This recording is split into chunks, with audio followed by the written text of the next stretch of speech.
le Président. Alors, je vais essayer de parler le plus calmement possible, ne pas m'énerver, parce que je suis très en colère de tout ce que j'entends là sur ce débat. Je vais juste poser une question. Qui d'entre vous a vécu, grandi, habité dans un quartier politique de la ville? Levez la main ceux qui ont grandi dans un quartier politique de la ville. Vous voyez? On est combien? 3, 4. Donc vous parlez de ce que vous ne connaissez pas. Je vais être clair. Vous parlez de ce que vous ne connaissez pas. Vous parlez de la minorité. Mais je suis désolée, il n'y a pas que la minorité, vous voulez les mettre en avant.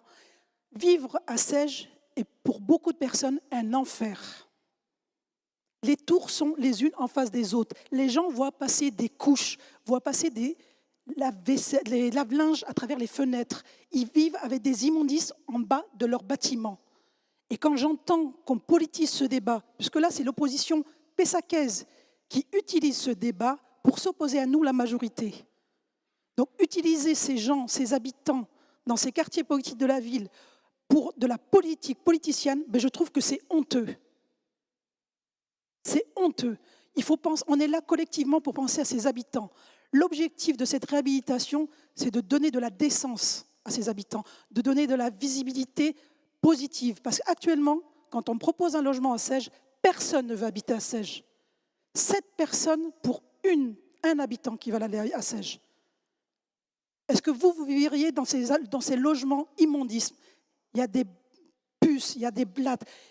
Il faut y vivre pour comprendre ce que c'est. Alors arrêtez, s'il vous plaît. La réhabilitation, elle est nécessaire. On a un beau projet, on veut faire de la mixité, on veut amener la tour qui va être réhabilitée, il y aura des logements étudiants en haut, il y aura des start-up en bas. Les gens vont respirer dans ce quartier-là. Le quartier va être intégré dans la ville. Et là, vous êtes en train de vouloir utiliser ce débat pour juste vous faire plaisir. Alors arrêtez, s'il vous plaît, pensez aux habitants, soyons collectivement responsables. C'est une réhabilitation qui est nécessaire. On a un adjoint qui est petit de la ville, qui habite ce quartier, qui a grandi dans ce quartier. Son père y habite encore. Alors, nous, la minorité, puisque c'est de ça que vous parlez, notre objectif, c'est que ce quartier fasse partie de la ville. Alors, arrêtez, parce que là, quand on est élu et que j'entends ça, moi, j'ai honte. Je vous le dis clairement, j'ai honte. Vouloir utiliser ce débat-là juste pour faire de la politique politicienne, c'est pas grandir. C'est vraiment pas... Alors, Madame Lunici.